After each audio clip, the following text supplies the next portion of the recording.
Ask any visitor to the Georgia coast what they're hoping to eat, and seafood will likely be the overwhelming favorite, specifically freshly caught shrimp.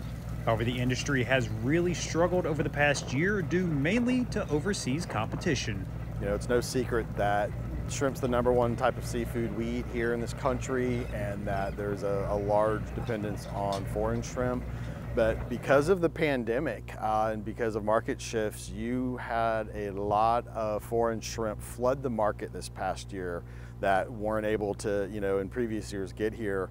And that just overabundance of imported shrimp coming into the market really made it challenging for our domestic industry to really move their products. For that reason, shrimpers have either had to find creative ways to market their products, like direct-to-consumer sales and prepackaged meals, or get out of the business completely. When you take into all the overhead cost of maintaining your boat, trying to find a crew, being able to get a price that can compete, with what you see on that foreign level, it really makes it challenging economically for a lot of the industry members to stay in it. That's why buying local whenever possible is so important despite the higher price tag, as you're not just paying for quality and freshness, but also supporting the Georgia economy. When consumers go to the grocery store and they see why is this shrimp so much more expensive than one that might come from another country, you got to realize what goes into that from the minute it's harvested to handled, processed, and distributed. And I think that's a key message. Every time you buy, that local shrimp or that domestic product,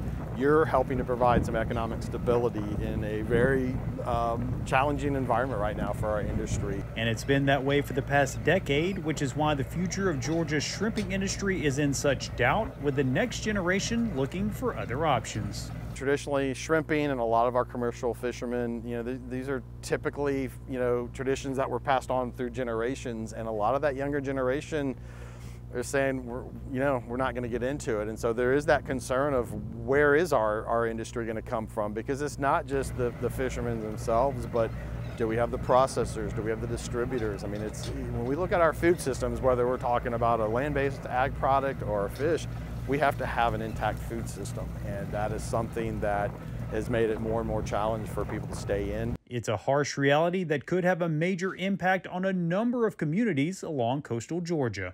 This is part of that identity of the Georgia coast when they come here, being able to see these shrimp boats or somebody, harvesting crabs. And that's something not only from a cultural aspect, but from an economic aspect that a lot of our smaller coastal communities vitally depend on.